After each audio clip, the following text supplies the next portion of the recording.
I guess I should introduce you. You're my dad, Yeah. Yes. Sam Nera Senior. Yes. So, um, the reason why I wanted I had talked to Alicia about even bringing you on a while ago, and basically just talking to you about, um, your backstory, and if somebody looks at your life as a whole, I'm sure there's bad decisions it's made, and but as a whole, it looks like you've made some pretty good decisions. And I know that you know the bad and the good, but you know, I just wanted to kind of talk about that, but also about your history, just for so I have it recorded. And if my kids want to know who their papa is, or somebody else has kids later on down the road, at least we'd have it too. So, um, Hmm. so you were born in Arizona, right? Casa Grande, Arizona. Yeah. And it was, I don't know anything about it. Even to this day, it was, my understanding, it was just a little store there. My parents, where we lived at, was out away from it. So out in the, all secluded by itself. But So, sorry to interrupt you, but I was just going to ask you, how long were you there before you guys? Because you left as a baby, right? I left as a baby, and all I remember of the youngest of my time that I can go back to, all I remember is actually starting elementary school at Meridian, out there when we lived in farmland, out there toward the. It's nearby. It's only a few miles away from the El Cajon Yeah. shopping center. Pick up the mic just a little bit towards you, or bring it towards you. Yeah. Yeah, you should be good. Okay. Yeah. Yeah. So when you and what grade do you recall that, or what age do you think you were? I'm assuming I was probably 4 going on 5 because when I graduated from high school, I was only 17. So I'm assuming. Oh, I don't know if I was 17, but I was youngest in my grades in every grade I was in. Oh yeah. So I must have started either before I turned 5 years old or five. I remember starting kindergarten. That's as far as back I go, as far as your memory wise. Well, that still would be 5, 6 years old, so that's pretty far back. Mm-hmm. Or four for you, even if you Yeah. started early, because you were probably that cutoff period, like the way that you guys had me and held me back, because I was in that October, Mm-hmm. September. It's like the start of the year, and so as far as you can remember, gra- uh, Grandpa and Grandma were in farmland. It's all we ever did was field work, farm labor, Yeah. except when my dad was able to get a job at the for a farmer, a permanent job.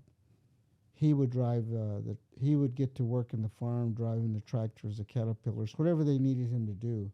He was a hand guy that they would use. But uh, when when my dad could, he'd have permission, and he would take that time off that they would give him, especially our summers. Our summers were designed. I don't know how my dad ever did it, but our summers were designed to work all of us as a family in the fields. So we would take the whole summer from school. That's all we ever did. And when I said, how did my dad do it? Was that somehow or another he managed to land us a place to go work at in Oxnard, not in Oxnard, but in Hollister, Gilroy, Salinas, uh, all northern. And what was amazing to me, it's not like we knew anybody. It's not like we have the technology we have today. Yeah. And he just always managed to land jobs like that where in some cases the farmer just would give us all his crops for us to harvest for him to Pick. pick and, Yeah. and we did all that during that time. But to me, those are the good times. If I had real good times being at home, my parents is when we did live out there in farmland. We were all one. My dad was very strict with us. He was could very harsh at times. But between brothers and sisters, we were just. I always thought we were an awesome family. Always, Yeah. You know, so, but even when you guys, it sounded like, go ahead, you need to adjust it. yes, when I turned. To, Oh, okay.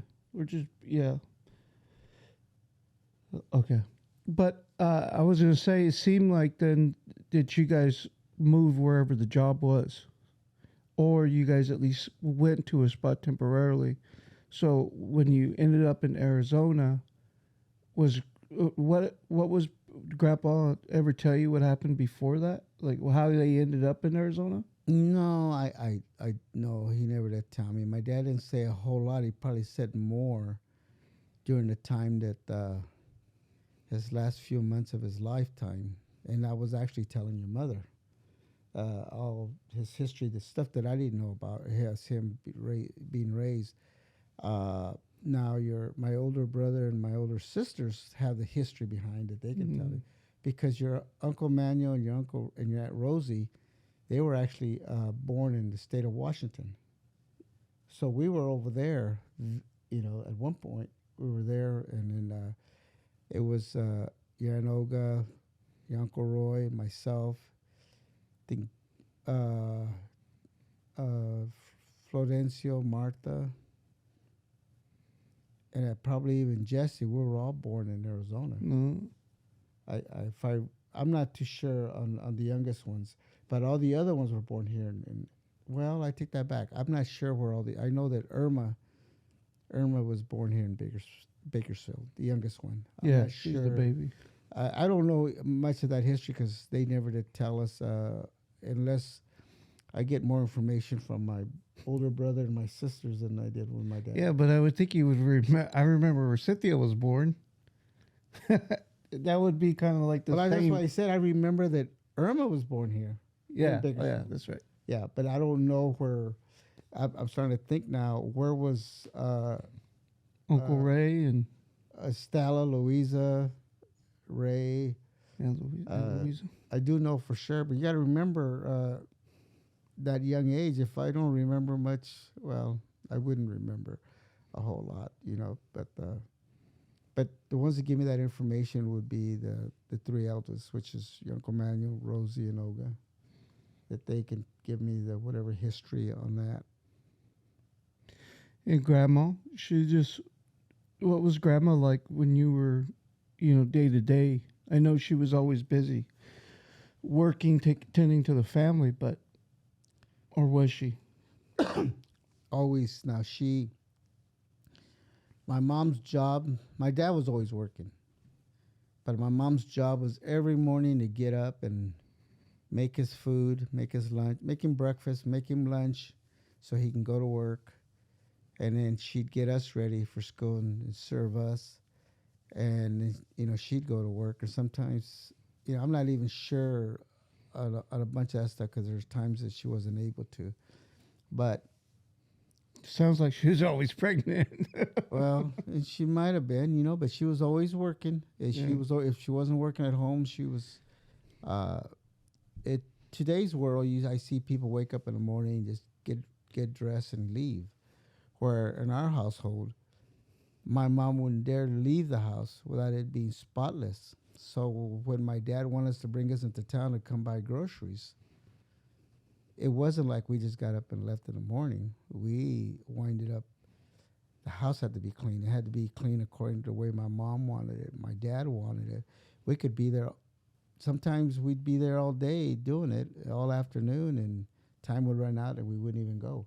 Yeah. So everything had to be always spotless, and that's considering we lived out in farmland where dirt and everything else is flying around. But that was just the way I remember things to be. Now the older ones, like I said, Olga, Manuel, and Rosie can probably correct me on a lot of that. Yeah. And and then when what age were you guys when you guys ended up here in Bakersfield? And how? What was? Do you recall what the thinking was, other than just they knew work was here, or did they? Because I remember talking to a grandma, mom's mom, Grandma Cruz, and she had told me one time, and she had told me that her and grandpa wanted to go. They ended up in Bakersfield because they wanted to go, and I don't know how true this is, but this is how I heard it, was that wanted to go to Santa Maria because he was a vet, and there was something over there. He knew that there was work there, but that's where they wanted to go. But this is as far as they got coming from Texas because they ran out of money. They needed to go back to work. They couldn't be on the road anymore. And that might be so because according to what your mom remembers, them living in those real small places on Edison Highway, Yeah. and them having to go to the mission all the time for food or clothing or whatever. So that could be very well so. Yeah, I know that my understanding was that your Grandpa Nick, he's the one that knew about Santa Maria. Mm. I think through the military when he was Yeah. in the military, That's probably where I get the military from. and that's where he Yeah. wanted to. My understanding was that he wanted to see it, but I've heard the stories from all of them, bits and pieces there. So, but they would be the only ones that could really Yeah. tell you the actual deal. But no, they're. Uh, I just always think what courage my father-in-law and my mother-in-law had to just pick up and leave one day, just get up and leave and load up the kids and leave everything behind. They left everything behind. They didn't bring Mhm. anything with them. They just got up and start traveling to a place that they've never seen, or that they don't know, or they're like your grandma Cruz didn't know. Yeah. See, and so Grandpa had only traveled because he had been in the military, right? right, Yeah. right, because back then you don't just get up and go. Yeah. We didn't go. For us to go see, I remember when they brought grandma, my dad's mom, to Los Angeles. They brought her. That's where she was staying at, and my uncles and aunts were living there. Some of them were, and I remember it wasn't like we just picked up on the weekends and went to go visit her. It would be a long time before we can go see my grandmother because you just didn't get up and go. The cost Yeah. of gas back then, which I'm not sure if the price of gas was expensive as much as maybe it was expensive for my parents because when you're working jobs at minimum wage, you just don't get up and go when you have 12 kids. So Yeah, just the logistics of it, of being able to travel with 12 kids in a car, it's going to be difficult. so for us, when we say, well, let's take a drive, let's go take a drive to the beach. That's a 2-hour drive, and we just jump in the car and get up and go. Yeah. Well, that wasn't even a thought. That wasn't even didn't even cross their mind.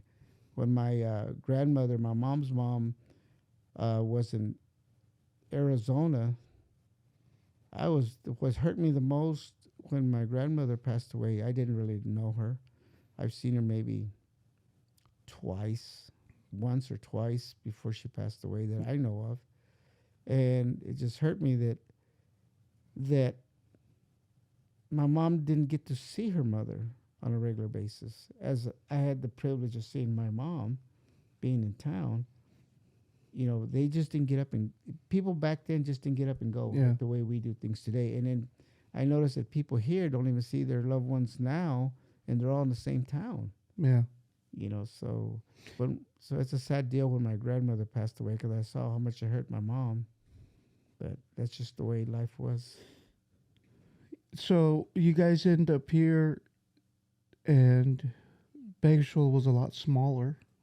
Oh yeah, but it was bigger than anything else around us. Yeah. Was it in comparison to where you guys lived before?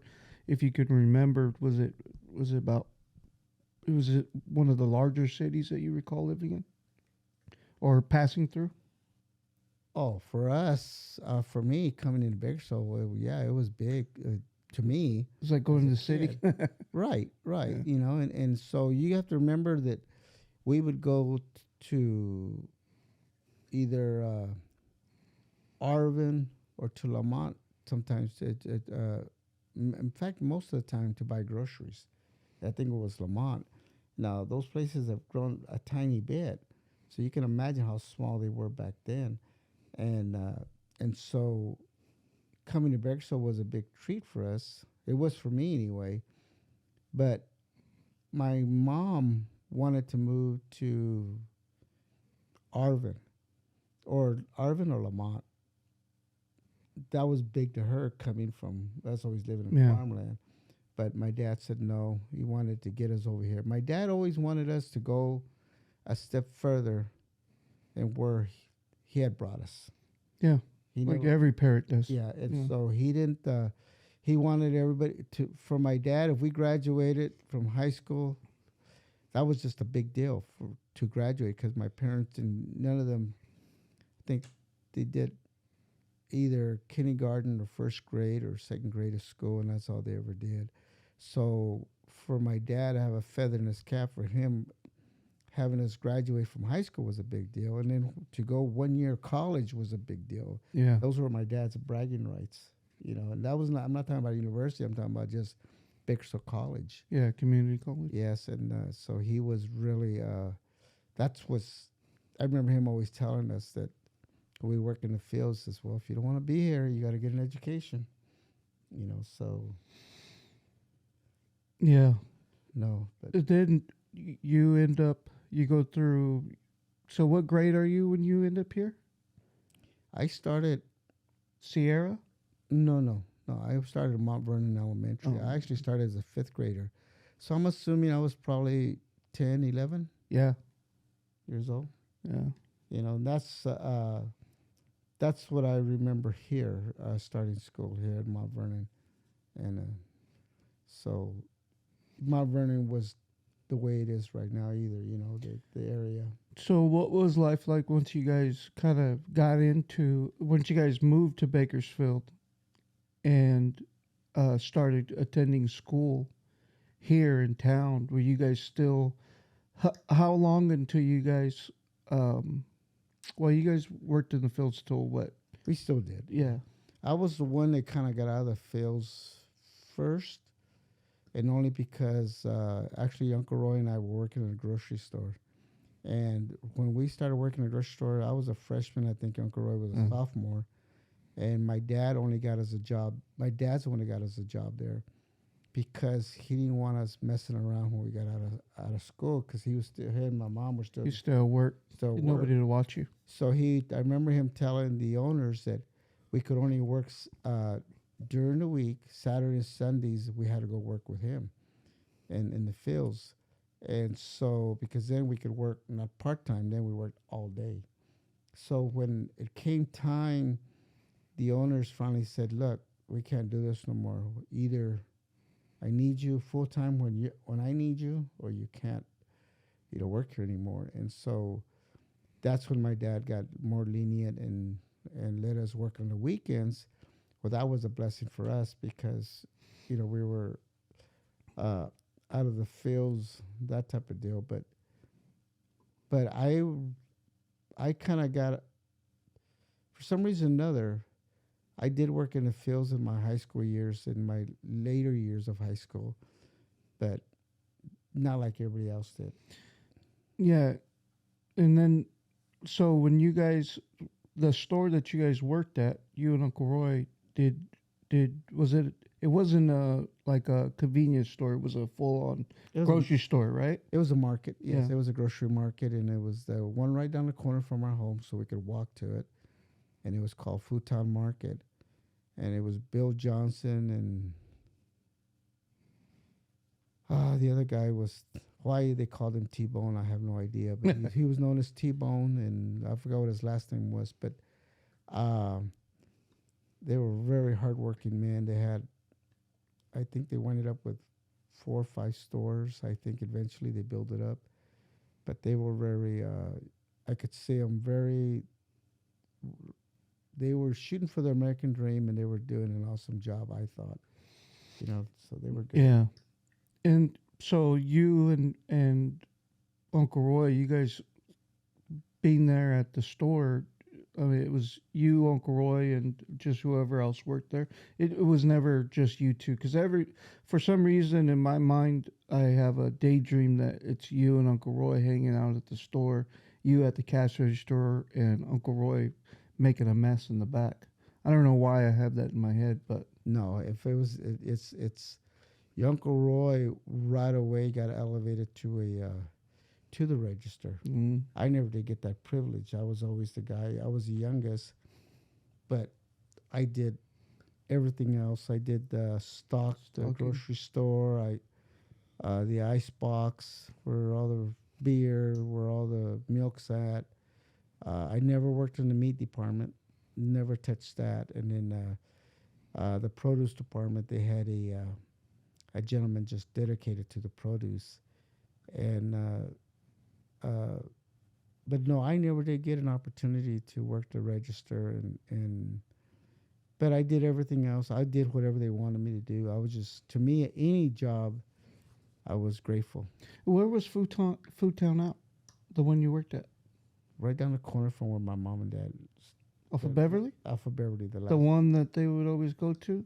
it's right there in the corner of Beverly in East California. It's not called Food Town anymore. It's changed. Well, I know, but the tortilla place was right there too, On the right? other side of it, Yeah. La Bonita. Yeah, that's right. I even did that job when I was in high school. I delivered. Mm-hmm. I delivered, so I'd have to go early in the morning. I mean extremely early. I don't know what time it was.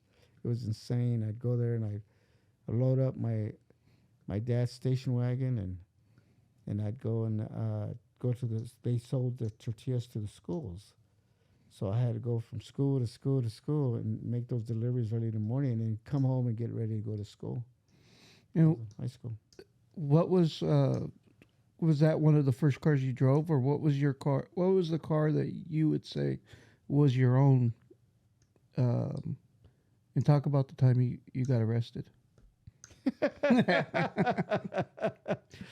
No, my first car that got my own, it was the only car That you drove. that I drove was I actually did some work when I started doing it had to be my junior year, because I got in the auto body class at East Bakersfield High School, and it wasn't necessarily just something they put me into. I remember they always put me in classes through wood shop, through metal shop, through mechanic. My freshman year was a mechanic shop, and I thought, I hate mechanics, but that's what they put me at. And then they had me my senior year. I ended up with an auto body class, and that was kind of the bonehead class for people, because it was two classes combined per day of auto body, and so the guys took it because you can goof off in that class, and the teacher was to give you a passing grade. But I used it so I could learn how to do stuff, because I wanted to have money in my pocket, then I could fix people's cars. So I don't know who it was that I fixed the car, and their trade was instead of paying me, they gave me their old beat up. It was rusted out, beat up 49 Plymouth. And when I say it was beat up, it was beat up. But I always thought it was pretty cool. It was ugly as can be. It would look like when you see a black stink bug, that's what it looked like on the body style. Big hump, roof, ugly as can be. It was a light green, pastel green, all rusted out, and you can see the factory primer through it. But it was still the original. It didn't have the long roof, did it? Did it have the long roof? It was just round. Round, ugly. The 4-door, and the doors were big, heavy doors. But the cool thing about it had the big, giant steering wheel that the old cars had, Mm-hmm. and it had the stick shift on the On the column. on the column. Not on Yes, and that's to this day I think those are so much fun. Or stick shift on the floor, but I'm talking about old cars. I don't like old cars. But I remember it's fun just as a toy to do once in a blue moon, but not nothing I want to be doing. But my clutch was, had a clutch and had the oh, it would look like looking at a uh, console stereo TV for a home back then. That's what it looked like. The dash, it's one big metal dash, and and the seats were like a giant sofa. That's the factory seats were Yeah. giant, high in the back, and real thick, and just looked like a sofa. But that was factory back then. You think that was for comfort, or is that what just because that's what they had? That's what they assumed that people wanted. I guess that's just what they assume people want. And if you look at all the older cars, They're like that. They're like that, and that's how they are. But I didn't care. People say, "You're gonna drive that?" Everybody made fun of me. But Because what year would this been? So you're 49. Sorry, a 49 Plymouth. So what That would have year been- would it been? that would have been probably the year of '71, maybe, that I got it. So it was every bit of what's that? 20 years old? 23 years old? Yeah, I don't know. You'd have to 22? Yeah, so something like that in 22. So it was an old car. What I was getting at is I was trying to figure out if it was old to you back then. It was old to me, but it was an old car because of the way the body style looked. Yeah. The bodies, they weren't making cars with those body styles anymore. Oh, they had already started changing up. They had already changed, and you had the '56 Chevrolet. There was a hot car. You had those. Oh, were yeah. all, those were all Yeah. different. The Chevelles, all of them were. The Chevelles, the Barracuda, were they Plymouth or Yeah. Chrysler? And the car's design just totally changed because all the cars had that roof, big giant round roof, round hoods, round trunks. All the cars back then would look that way. Well, when I got it, there was the hottest cars back then was a '56 Chevy, '57 Chevy, a '63 Chevy, 60. Those were the hot items. And if you were a street guy that liked to race a lot, usually the ones they used for that, if I remember correctly, it was more the Dodges, the Chryslers Yeah. that the guys like to beef up. Now I could be wrong in that. That's just my assumption on that. I was never into speed, so I didn't pay much attention to it. But it was a very ugly car. I didn't paint it for a long, long time. I drove it that way. It burned oil so bad. It had no power in the motor to go over the. It was probably heavy too. It was very heavy. When I wanted to go over the Mount Vernon overpath, I couldn't get on California and turn to my left to go over it because there wasn't enough. You got to get a room for- running start. It wasn't enough time for me to pick up speed, so I would actually have to go another block or two south of California on Mount Vernon Right. and turn there on California, and then kind of time the street lights so I could go as fast as I could. And even then, no matter how fast I went, by the time I got to the top of the overpath, I was barely crawling. I'd barely make it over. And it smoked, and I didn't care. People laughed at me. People didn't even want to ride in it, but it was my car. Yeah. My car. And I had it, and it was ugly. Once I started painting, I painted it other colors and stuff like that. And it was no matter what paint I put on it, no matter what I did to it, no matter what wheels I put on it, it was still an ugly car. But I didn't care because it was my car, Yeah. and it got me. I used it, and I had fun with it. Yeah. So what about the time you got arrested? Well, So what happened? well, what happened Was it on that car? No. Oh, It was, it's I was actually driving your Uncle Roy's car. No, it was his fault. He was no. He had a real cool '63 Chevy, and he was immaculate about everything else. He I needed something to get me from point A to point B. His stuff had to be looking the Pristine, best. yeah. Everything was that way with him. It's just the coolest looking car, and it was fixed up always inside, outside. He wouldn't let anybody drive it. I was the only one he would let drive it. He wouldn't let didn't like my mom driving it or any of my sisters or anybody else drive it. So anyway, he let me use it for, I don't even know why I had it, but uh, I was with my girlfriend, and then we went to her house, and we just sat there in the grass, talking outside where I parked at, just sitting there. And the sheriff pulled up behind and just started, looked up the license plate, called it in, and he says, "Hey, are you driving this car?" And I said, "Yes, I am." And he says, "This your car?" I said, "No, it's my brother's car." He said, "Let me see your license." And I said, "Okay." And he said, "Let me see the car's registration."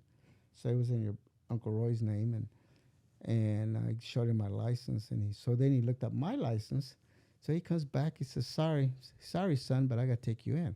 And I thought he was joking. I started laughing, and he says, "No, son, I got to take you in." I said, "For what?" I said, "You're joking." And he says, "No, I got to take you in." I said, "For what?" He goes, "I don't know, but you got a warrant for your arrest." I said, "Me? A warrant for my arrest?" I said, "You got the wrong guy." He goes, "No." He goes, "I looked up your license." He says, "You don't look like a guy that would commit a crime." He says, "I don't know what you did." He goes, "But there's a warrant for your arrest." And because my retention isn't all that good, it took him, when he took me in the car, he says, "I can put the handcuffs on you first." He said, "I can put the handcuffs on you, or you can just go in the back seat. You don't look like a guy who's going to run or do anything." I said, "No." I said, I said, "But my dad's going to kill me when he finds out that I'm in your car." And he says, "Oh, I'm sorry." He says, "But I got to do my job." So anyway, I remember him. I got in the car, and it wasn't until halfway from there to the jailhouse, where they put me at, that I remembered that I had a fix-it ticket, Yeah. a muffler. My muffler bracket had broken, and my muffler was hanging. Back then, they used to measure underneath. Nothing could be lower, so many inches off the ground. So he gave me a fix-it ticket. Somebody else had given me a fix-it ticket. And I remember back then you took the fix-it ticket to the highway patrol, and they would check it off and send you on your way. Well, I received about six different times warrants for my arrest. And my mom would get them in the mail, and she would say, "What's this for?" She says, "It's got your name on it." And I'd look at it, because my mom didn't read English or Spanish probably. And so I look at it, and it was always for that fix-it ticket. And I said, "But I fixed it." And my mom would always tell me, "Well, you better go get it fixed, because your dad finds out, he's gonna, you know how your dad gets." I said, "Yeah, no, I know." I said, "I don't want him to know." So I'd go to court. You have to go to court. Now every time I had to go to court for that. I'd go to court, and the judge would always say, "Well, it's a clerical error. You're right. You fixed it. Sorry about that." And I said, "No, you don't understand." I said, "My dad finds out, he's going to kill me." I said, "You can't be sending me these things. I fixed it back then." Because my dad doesn't understand that it's a fix-it ticket. Yeah. He thinks I did something wrong. Yeah. And so my dad's going to have a fit.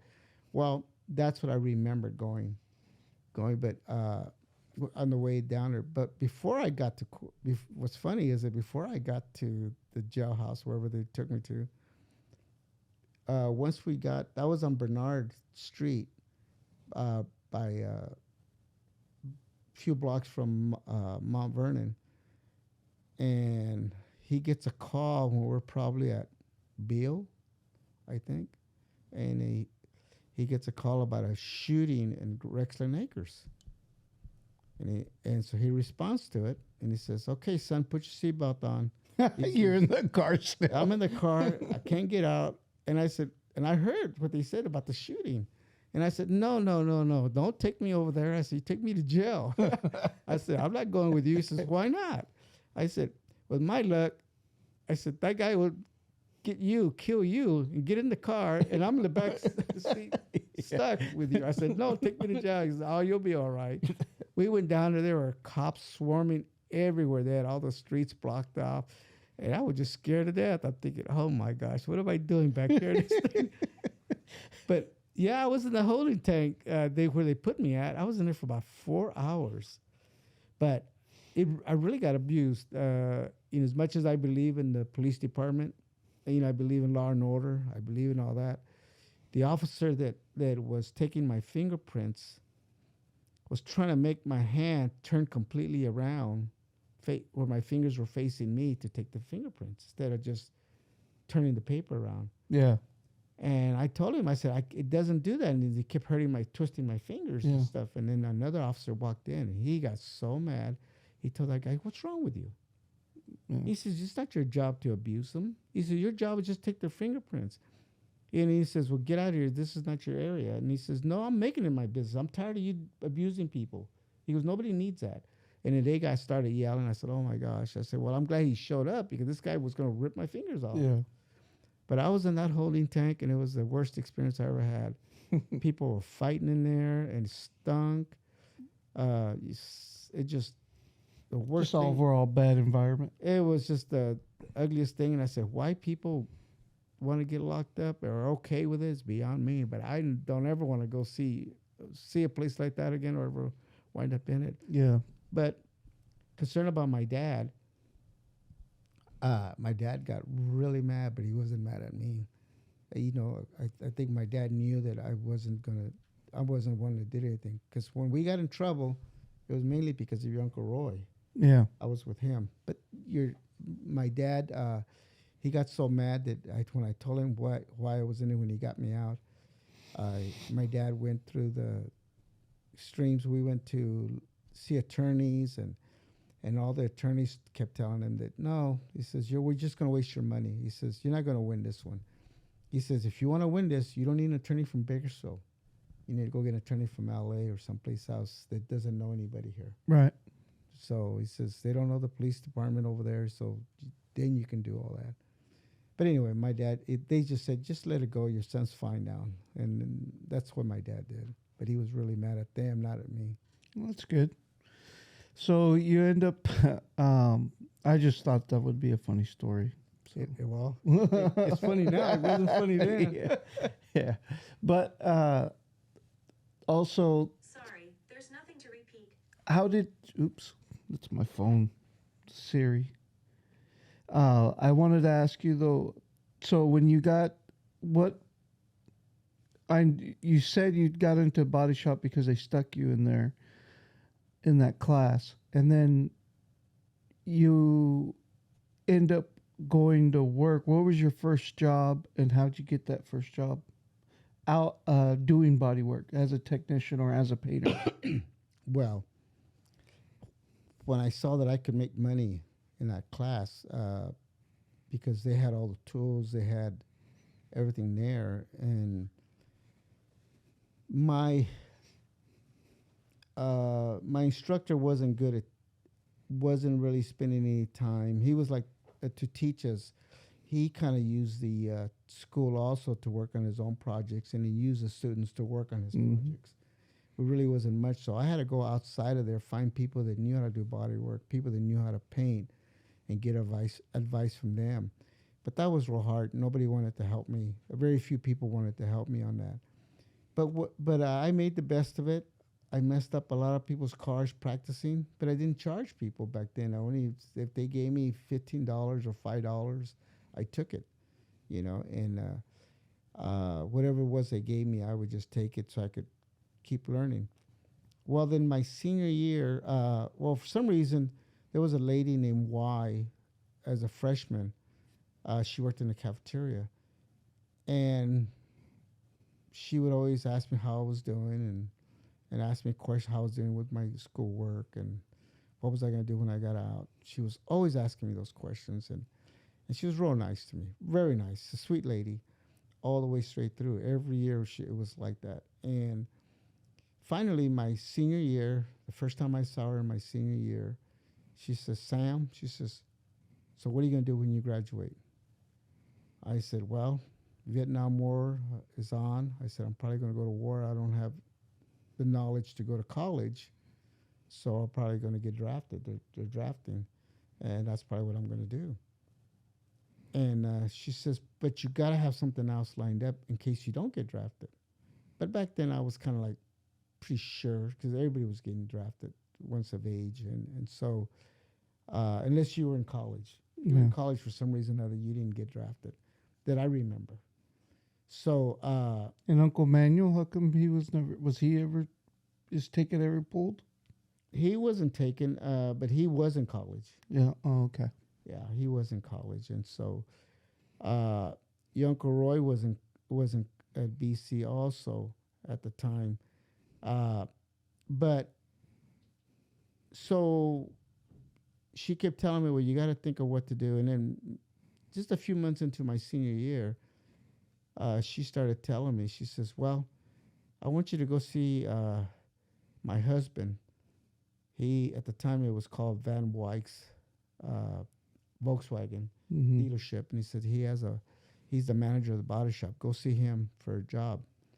And I was just say, "Yeah, right. He's not gonna hire me. I don't know anything. What I know is Mickey Mouse, and nobody really ever taught me how to do anything right. I just did it the best I possibly could with what bits and pieces of information that I would gather." But anyway, she would always ask me. She was, "You didn't go see my husband." So then I got to the point I was dodging her my senior year because she was always asking me, and I thought that man's not going to give me a job. So on the last day of school, I went up to go see her personally. I wanted to see her and tell her thank you for being so nice to me all these 4 years.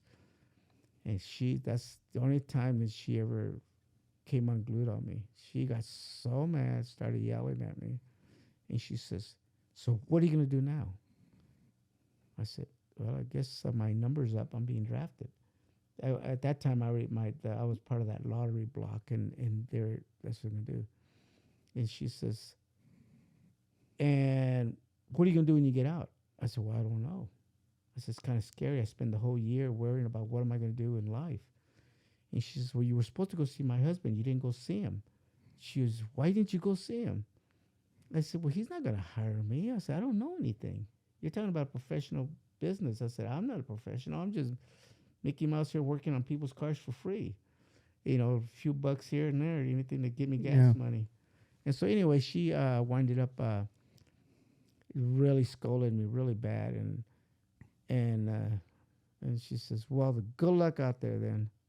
And I said, "Wait a minute." I said, "Was your husband really going to hire me?" She says, "Well, I guess you'll never know that now." I said, "If I go see him right now, will he hire me?" And she says, "Well, I don't know. You have to go see him." I said, "What's his name and where's he at?" At that time, now he was the manager of Hawk Oldsmobile. So I said, "Well, I'll go down there right now as soon as I get out of school." And I did. I went straight over there, and his name was Al Mooney. And the when I walked up to him, I guess she had called him, told him I was going, and he says, "Son," I remember seeing him. He was a real tall man, big man, and he's older man, much really already. I don't know if the guy was late 70s or what, but back then he looked older than me, real old then. Yeah. But anyway, he said, "Sonny, I've been waiting for you all year. Where have you been?" I said, "Were you really going to give me a job?" He goes, "Yeah." I said, "But I don't know anything." He goes, "I know that." Yeah. I said, "Well, why would you give me a job?" He says, "Because my wife asked me to. She says she likes you. You're a good kid. And she knows that you're going to be good at whatever it is you do." I said, "Really?" He goes, "Yeah." And I said, "Would you still give me a job?" He goes, "Yes." And that's how I got started. Then he was real nice to me because I told him, I said, "I don't have any tools. My tools are all toy tools." I said, "I got a hammer, a pair of pliers, a screwdriver, and Is your like- basic like home? home type stuff that I kit. got. They were Black and Decker. Yeah. They like were I was gonna say. Black and Decker, and they were how I got those tools. Back then, there was uh, a either H&S or G&S stamps that when you went to the grocery store, bought X amount of groceries, spent X amount of dollars, they give you these stamps, and they give you a book, and you fill up this book, and then you can go to one of those stores, and that's all it was, a stamp store, and you could buy products from those stamps. Yeah. And so my mom gave them to me. She goes, "Here, let's go over there," and that's how I was able to get those tools. I mean, my parents didn't have any money. They weren't gonna, they couldn't afford to give me anything. But my mom gave me the stamps, and that's how I got the fuel hand tools. It's And probably a lot to her too. Oh, Give you those absolutely. she could have used that for something around the house. share. So I remember, and I told Al Mooney, I said, "This is all I have." I said, "I'm embarrassed, but that's all I have." He says, "Well, Sonny, I was a technician." He says, "I'll bring my toolbox over here from the house. I get out of my garage, bring it over. You can use it under one condition." And I said, "Well, what's that?" And he says that the Snap-on Tools comes to the shop once a week. You get paid once a week, and once a week, I need you to buy one tool off that truck. He says, "I don't care if it's just one socket, one screwdriver, one wrench, whatever it is, but you'll buy something. If not, you cannot use my toolbox and you cannot work here." And I said, "Oh my gosh." I said, "I don't know if I can do it." He says, "Are you kidding me?" He said, "What do you mean you can't do that?" He said, "I'm offering you a job. I'm giving you my toolbox, and that's all I'm asking you to do, tools that you need." I said, "Well, I'm going to need to ask my dad." I said, "First, I need to ask my dad if I can work here because we work in the field." Yeah. I said, "And then we give all our checks to my parents." He goes, "You do?" I said, "Yeah." He goes, "All of you?" I said, "Yeah." So we all help. That's how we all, it's just the way it is. Everybody works and everybody's checks go straight to my parents. He goes, "So they don't give you any money?" "Oh, they'll give me $5 allowance for the week or that type of thing." And he says, "So what are you going to do?" I said, "I'm going to go home and ask my dad if I can work here because I know he wants me in the fields. And then I'll ask him about if I can buy a tool." He says, "Well, you need to tell him that the tools are very expensive." I said, "I know they are because, I've looked at them." Yeah. And so I did. I went and told my dad, and my dad says, "You really want to do that?" And I said, "Yeah." He says, "Okay." I said, "Well, there's one more thing." And I told him about buying the tools. And he says, "Okay." He said, "That's fine." And that's how I got started. My only regret with all that was that there was a time that they were reaching out for help because Al Mooney ended up with cancer and was dying. And I remember that they needed help. They came to me needing help. And I did give them some help, but I gave them very little help. At least I thought it was very little. And it was simply because I was already married. I had all these kids. This was later in life. Yeah, and I felt really bad that I didn't do more, and he passed away. And but it was only because of God put them in my life to help me in that path that I had no idea that that's where I was going to wind up doing. Yeah. So aside from the reason why I brought that up, some of that stuff up too, was it seemed like when I describe you to people, I tell people about you. I said, "You gotta understand, my dad is a Christian man, and he is the only man that lives it that I know of, to the T, right?" And I've told you this before, but I said, I tell him, I said, he's not a religious man. I said, but he's a God-fearing Christian man, and he actually lives it. He gives his time, he gives his money, he helps people, he prays for people, he's on his knees every day. As long as I can remember, when you would take me to work with you, we would always stop at the restaurant so you could read your Bible. As long as I've known that, I've been with you, by your side, you have done that. And so what I'm getting at is you didn't find religion until or Christianity till later on in life. Well, when you were working and you had started having kids, it was basically kind of like when you have Regina, right? Yeah, I want to say, well, it was, I started searching when Regina, I actually thought I was a good person all the time anyway. That's what I always thought. I thought I didn't need anything else. And I remember when I asked your mom to marry me, I told her, "If you marry me," I said, "I'll take care of you." And I remember when she was when Regina was born, I said, "You know what, I'm going to take care of my daughter too." And I fell in love with Regina when she was born. Yeah. Well, the reason why I was bringing that kind of stuff up was because you've always seemed driven and to know, even at a young age, even in high school, it's not normal for people to say, I need to go do something. I need to work. I need to make money. I have to, and if it wasn't, obviously there was the money in your pocket, and I understand that, when you're working odd jobs and stuff. But even though, because everybody faces the same issues the same issues at different levels that you have faced, as in you got to provide for a family, you have to be a good role model to your kids, teach your kids, bring them up, be a good husband, all that. But I guess what I'm asking is like, have you? It seems like you just always have been that person that has strived to do the right thing, even when you're not supposed to, or you do the right thing without the intention is to do the right thing no matter what. So when you go on and you were successful in business, you were successful as a husband, successful as a father,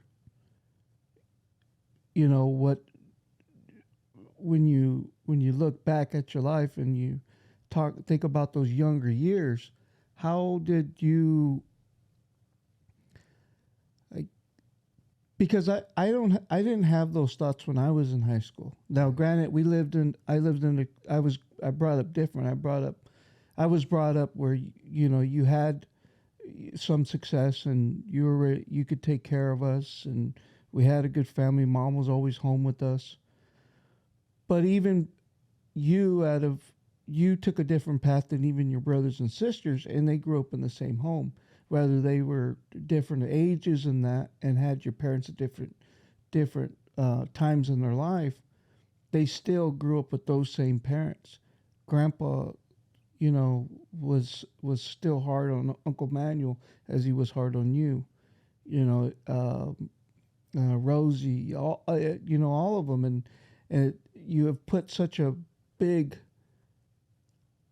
a, a big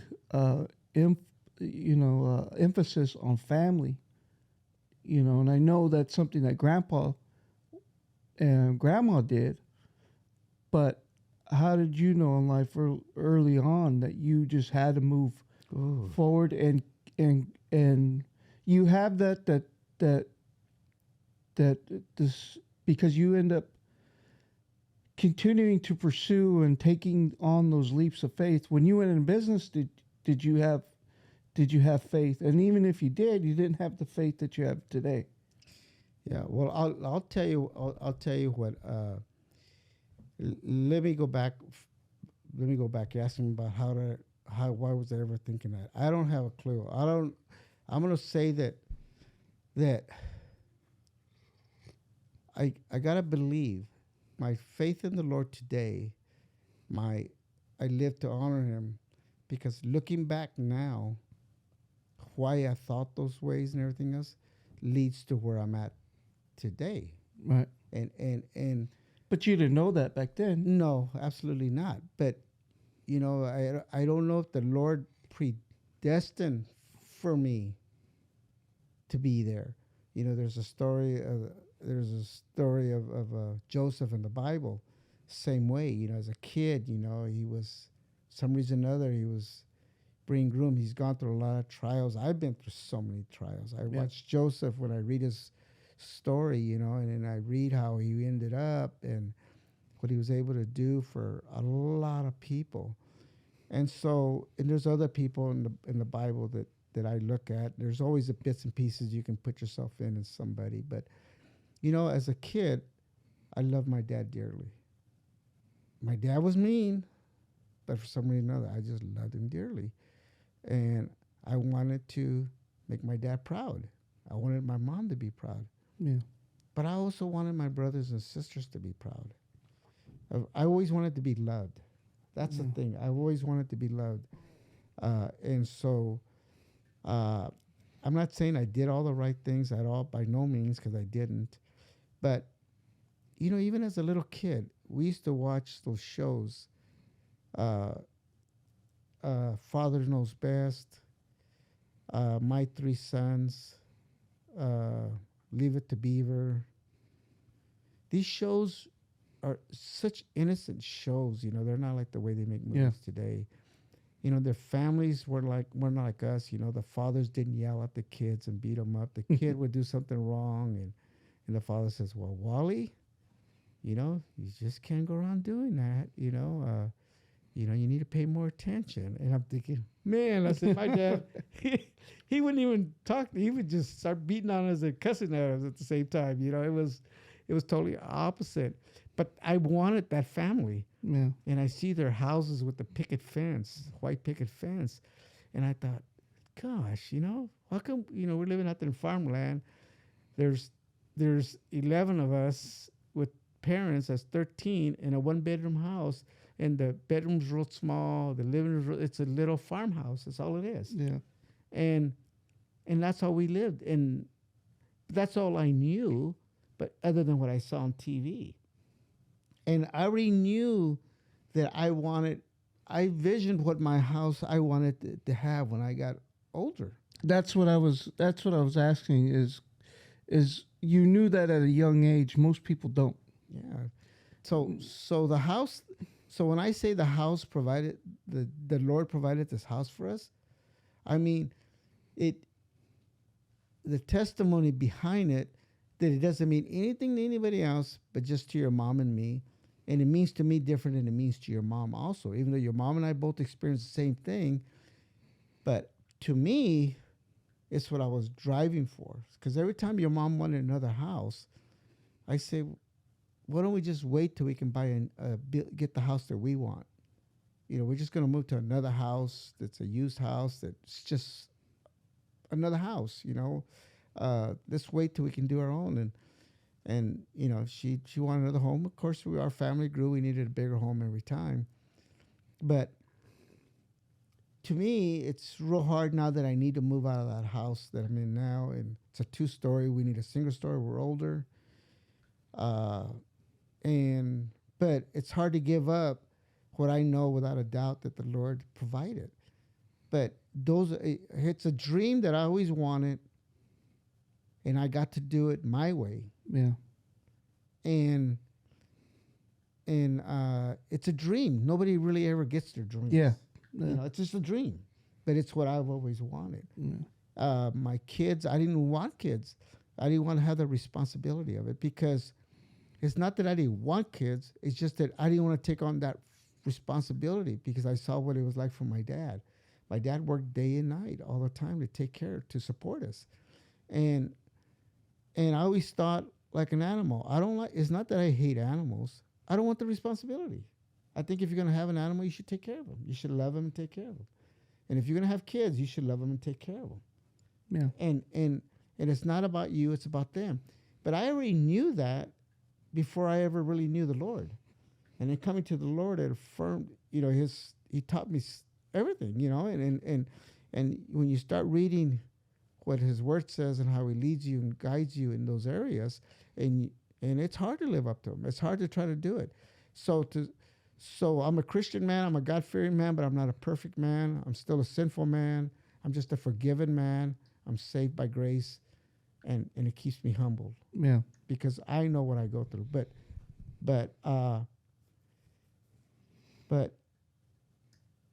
even to have that thought of not wanting kids because you knew that it would be a responsibility.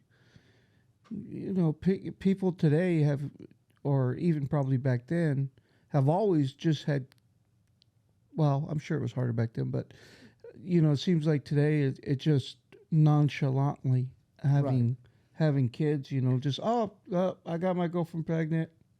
There's no sense of direction, no sense of, and I don't know if, because they say that, you always hear about how we get, as we have been, where we live, our country is fruitful, we live in a good place, and then the next generation becomes weak, or they continue to become weaker because they haven't experienced that hardship that other people have. Um, I'm sure there's a lot of truth to that, but you know, I remember when 9/11 happened, and to this day, I talked to my guy I went to high school with. His name's Josh. He ended up becoming a uh, para trooper, parajumper for the Air Force. They're the ones that go in and off of a helicopter, and they're the medics that go pick up the people in the hot zones and stuff and pull them out of there. There's some good series on them on TV. But anyways, he went to the military, and for the life of me, I think about it now, and I think, why didn't I think of that? How come I didn't have, that insane urge to want to go serve my country after watching? I remember sitting in class and those planes through, and how sad that was. How it was like your stomach dropped out of it. It was one of those moments. And seeing that, and I didn't go and say, you know what, I'm going to go be part of the military. I think to this day he was probably one of the only ones that did that. And to make it to the level that he made it at is pretty neat and a story in itself. But I don't know. It's just something about the way you grew up and how hard it was, I'm guessing. But then I look at it and I go, there's other people from your generation who have lived through those times. Some good, some better, some worse. And I'm sure there's other good men out there. I just haven't met them. I have met good people, and I've met people with good intentions. They're all just people. They're humans. They're flawed. So, but nobody to the extent, and I'm not saying it just because you're my dad, to the extent that I see you, even the pastors that we talk to, that we see. It's just, um, you know, um, it's just crazy how you had the foresight and the forethought to, we haven't even got into you doing business. It's just in life in general. Everything you've had because you had it's like you had a vision and a drive to do it. You know, um, that I don't see in a lot of other people. It's something that you grow into, that I grew into, because I never knew what I was going to do next. But when something presented itself, something else kept leading me to Because you had to take the opportunity, you had to take the door open to you. right. And so when I remember, back, let's go to your mom. Uh, I thought I wanted to be a good husband for her, and I wanted to take care of her, provide for her. I wanted to love her, and just to make her, be my wife. And the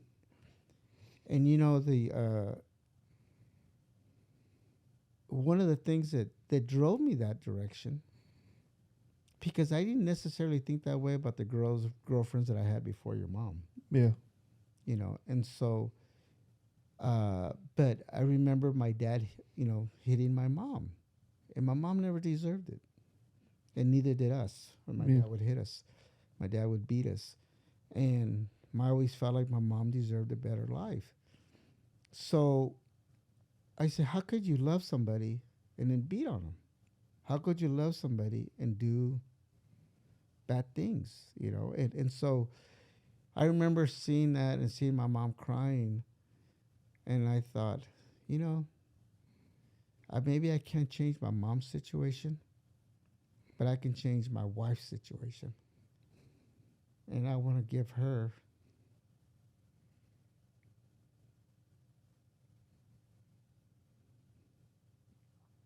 excuse me, I wanted to give my wife what I wish my mom would have received.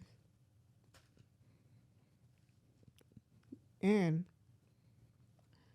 I wanted to give you guys the love that I wish my dad would have given me. My dad's way of showing love was working hard, Yeah. was to provide. But my dad did not. My dad would say, I don't remember him telling me he loved me in Spanish. I remember he used to say, because I like you guys. At least that's how I interpret it. At Yeah. least that's, maybe he did say it the right way. Yeah. But my Spanish isn't all that good, but that's kind of how I remember. But my dad would show, I knew that my dad loved me. I knew that my dad loved us because of what he sacrificed himself to provide for us, how he did it. But I wanted it to be different. I didn't want our house to be where we yelled and screamed. I didn't want it to be, I wanted to be where we were loved. And we had a good upbringing. I wanted to move to the better neighborhoods for that reason. And it was an ongoing thing. And I remember that it was hard. It's hard to do all the right things all the time. It's just hard. And there's times that you can't do it because of other things not allowing you to do it. You can't go buy something that you really need if you don't have the means to buy it. Yeah.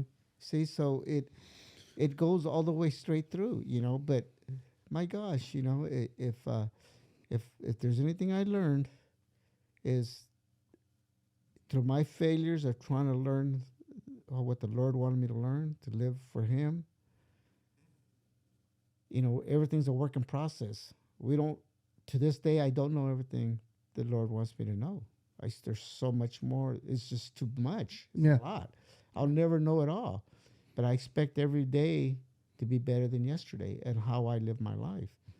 And so, you know, I wanted to be a better husband, a better father. I wanted to, if I could do life all over again, I wish I could be a better son to my dad, a better son to my mom, a better brother to my brothers and sisters. And I wish that those are the things, if I could do life all over again, I want to be better at all those areas.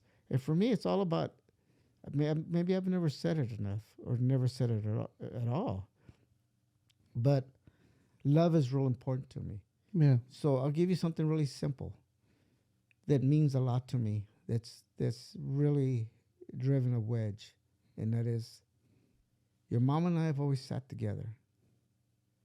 And the things that, without saying, your mom doesn't really ever speak much of that. You know, I love you. Yeah. She doesn't say that Yeah. much. You know, not.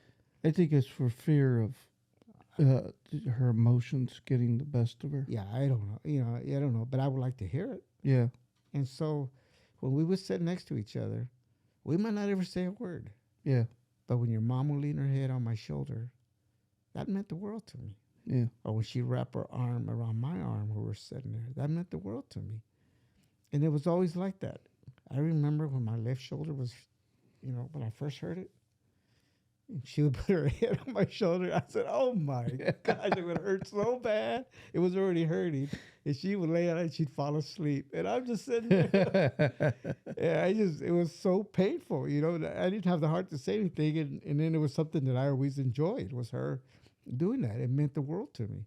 Well, then we went and bought the rockers, Yeah. the individual chairs, Yeah. and now it's not that way no Yeah. more. And to me, I look at that and I said, why does that bother me so much? It's because I do need to be loved. Yeah. And that's what drives me, is love. And I don't, you know, it's to a lot of people, it's no big deal. They say, well, you know, I'm sure your mom's going to say, well, you know, I love you. And Yeah. I'll say, yeah, I do, but it's nice to hear it. Yeah. It's You know? nice to hear it. Nice to feel it. Yeah. You know, it's nice to for it to be mentioned once in a while. But so those are the things I'm talking about. But no, if I had, you know, if I could just done things differently, and I'm not saying that the outcome would be any different. Yeah. You know, it's been really difficult raising you guys. It's been so hard. Being married, it's never been easy. and it's been hard. And when I'm talking about, not because things are bad, you have, and not because your mom and I fight. Not had nothing to do with that. Has to do with people getting sick, It has to do with the things that are out of your control. out of my control. Yeah. With I remember I broke my heart that little Andrew didn't make the football team that he wanted to make. Yeah. The kid, he wanted to play baseball, and he played baseball, but he also didn't get used much. And with Regina, Stacy, Regina playing softball. I remember I got so mad at her coach at West High because the way he abused her. I got so mad at him, and I told him. And after that, he took it out even worse on her. Yeah. By not letting her play at all.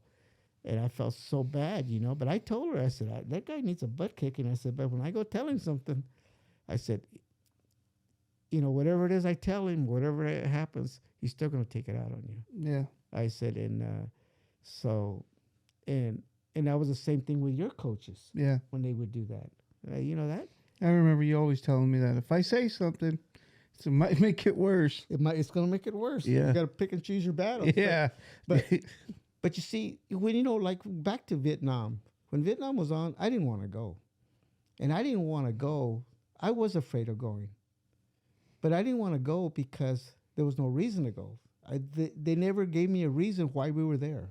Yeah. They never gave me a reason why we were there so long and our men were dying, young men were dying, and I didn't see a reason. What was the reason for it? Yeah. We're such a powerful nation, and we couldn't take over a little bitty country. Right. We just kept sending our men back over again, getting killed. And so, but when there's a reason to fight, even though I'm afraid, I'm going to fight. Yeah. And that's the difference. Is you give me a reason to fight. Don't tell me to go fight somebody just because. Yeah. Give me a reason to fight, and it better be a good reason. If it's a good reason, like 9/11, Yeah. oh gosh, I was so hot. I said, yeah, we need to go down there. Yeah. And I see that. I didn't want those young men getting killed either. But my goodness, fear is a good thing. Yeah. But even in fear, when you need to fight, there's a time to fight. And it doesn't mean you're going to win. It just means that you do need to. Yeah. You do need to fight. And that's what I'm talking about. But it's that way with family. To me, looking back at everything, with all you guys in school and sports, I hated when you guys play sports. I hated it because it wasn't you guys when you guys were the good times. It was the bad times of having to deal with the unfairness of things. Yeah, that I can feel because I hit that with Bradley and Abraham. That Right. is I don't want. That's why I don't. Want it. It just baffles me that Tammy wants to be a coach. Or be involved. I don't want to be involved with any of it because I'm afraid I'm going to say something. I'm afraid that I'm going to end up in a fight. I'm afraid that that they're going to get hurt because they didn't get something that they wanted, all that stuff. And so I can't put myself through that. I'm going to go there. I'm going to support them. But, I may be detrimental to them if something happens, and I don't want to do that. I don't want to make it any worse than what it needs to be. There's parents out there that want to do it. So, yeah. Well, you see, I was that way. I was that coach at work. I was the owner. And no matter what decision I made, some people were happy with it, some people weren't. Yeah. You see?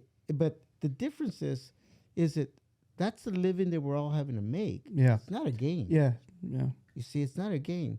So when little David was playing baseball at Centennial, and that coach got mad at David, told him something, boy, Big David wasn't there. His father wasn't there.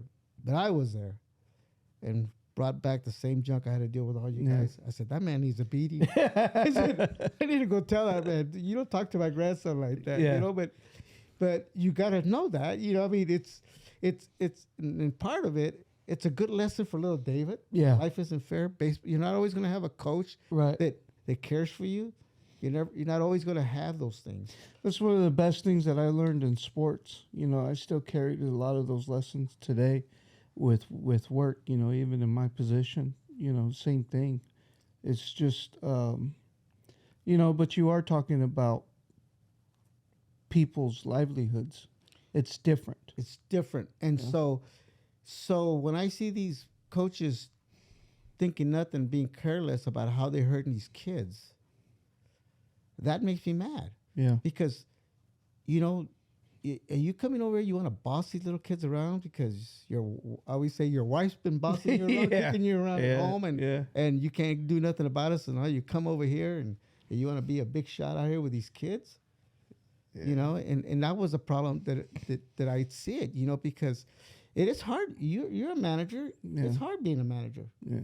You know, it's really hard. And I was an owner, so that was even, and I had to go through that all the time. And so, but no, all the people, It's Alicia, sorry. all of it, those are the things that I never did like. I remember when Tammy told me her senior year, she says, "Dad, I don't want to play this year." And I said, "Thank you." Yeah. I was so glad. As much as I enjoyed watching you guys play, Yeah. I didn't enjoy seeing all that. Yeah. That's what I'm saying. And so those are the things that they're not good. And life isn't fair. They're going to happen. And they're going to continue to happen. But boy, you know, for you to have to bite your tongue on some of that stuff, and you know, and I had to bite my tongue a lot. Yeah. I really did. I really did. I think in general, you're going to have the situations anyways come up because they'd rather be a teacher, whether it be a bully at a park, you know, whether it be, you know, whatever. You just always run into that. But, you know, those are some of the best memories and lessons that I learned, you know, was being on team sports. Well, it was huge for yeah. me. Well, they are good lessons in life for the future. Yeah. That's what I should tell you guys. Yeah. Your grades in school are preparing you for when you get out of school and you go work in the field. Because now it's not going to be A, B, C, D, F. It'll be 100,000. Yeah. It'll be 60,000. It'll be 40,000. It'll be 20,000. zero. Yeah. You know, where do you want to be at? Yeah. And so that's why it's important that you can't say, well, you know, because school was so difficult for me. But I fought in school. I fought in school to try to at least get the C's. And times I got B's, and boy, I was proud of them. And I was proud of them, you know. And I wanted to keep up with your Uncle Roy that was a straight A student, and I couldn't. And he was in college prep classes, and I wasn't. I was in just average classes or below average. And I was trying to keep up, and I wanted to be smart. I wanted to go to college, and I just didn't have the. God did not give me the brains, you know, to have knowledge. I mean, I don't even have retention. I don't even have memory. I don't have any of those things. I can't read something and then necessarily put it on paper. There's a lot of things that I cannot do. I'm not like your Uncle Manuel that just welcomes a fight for any reason. Yeah. I'm not like No that fear. either. You know, I there is fear in my life. Yeah. You know, so I have all those tendencies. Fear of failure. Oh gosh, though, that's a fear. I don't want to fail. If I failed in business, I failed your mom and I failed you guys. I failed my parents. I failed my brothers and sisters. And so I didn't want to be a failure. I didn't want to be a failure in anything. So those are the things that I believe that when that verse in the Bible that says that God says he takes the least of these to humble the proud. And that is the intelligent guy and those type of things. And because I can't take any credit. You know, the people can't look at me and say, oh, this guy's real intelligent, he's real bright, look at all the things he does. And when people get to know me and they see how how I can't do things, and they say, well, how in the world, because I have people tell me, well, how in the world were you able to operate for 42 years, you know? And I remember Rick one time just gave up and said, you know what, Sam? It's okay. Don't worry about it. I'm going to do it. He's right. He just started drawing you pictures on the whiteboard that he had. He just said, that's enough. I'll do it. Don't worry about it. It'll get done. And I said, thank you. Yeah, And, yeah. and you know, and that's the way, and he knows that, and I'm okay with that because he's always helped me. And that's what I mean, is it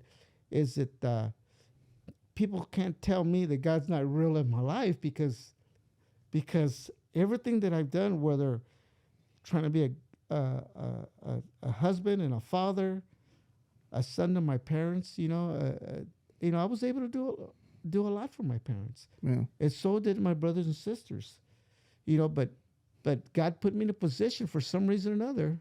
He could have given it to your Uncle Manuel, your Aunt Rosie, and Stella, and Olga, and Uncle Roy. He could have given it to Jesse. He could have given it to Weasel, anybody. yeah. But he gave me he gave me this gift that it's there, and I know enough that it's enough for me to know that I need to be humbled about it because I can't take any credit for it, and it's okay living like this. Yeah. If being in fear is being able to have the Lord's hand over me and have His favor, I got the best of everything. Yeah.